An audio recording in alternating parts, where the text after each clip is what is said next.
आमचे गटनेते प्रसाद आढाव यांनी त्यांच्या गटनेत्यांना विनंती केली होती, ही निवडणूक तसं पाहिलं तर बिनविरोध झाली पाहिजे होती।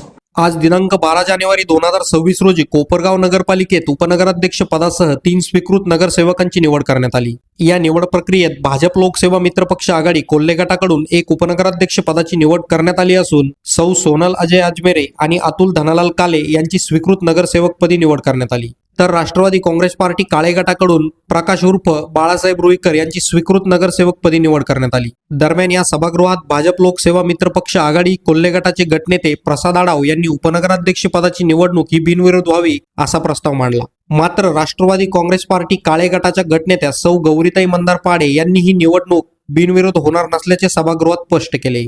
सूत्रांच्या माहितीनुसार सत्ताधारी पक्षाने काळे गटाच्या नगरसेवकांना विश्वासात न घेता उपनगराध्यक्ष पदाची निवड केली, म्हणूनच आमच्याकडून ही निवडणूक बिनविरोध झाली नाही अशी माहिती राष्ट्रवादी काँग्रेस पार्टी काळे गटाच्या गटनेत्या सौ गौरीताई मंदार पहाडे यांनी दिली। या प्रकरणी नवनिर्वाचित उपनगराध्यक्ष जितेंद्र रणशूर यांनी निवडणूक बिनविरोध न झाल्याबद्दल खंत व्यक्त केली आहे। जर सत्ताधारी पक्षाच्या अपेक्षेप्रमाणे उपनगराध्यक्ष पदाची निवडणूक ही बिनविरोध व्हायला पाहिजे होती, तर सत्ताधारी पक्षाने विरोधी पक्षाच्या सदस्यांना विचारात घेतले असते तर उपनगराध्यक्ष पदाची निवडणूक बिनविरोध झाली असती। बातमी तुमचे प्राधान्य आमचं। प्राधान्य न्यूज साठी प्रमोद पवार, कोपरगाव।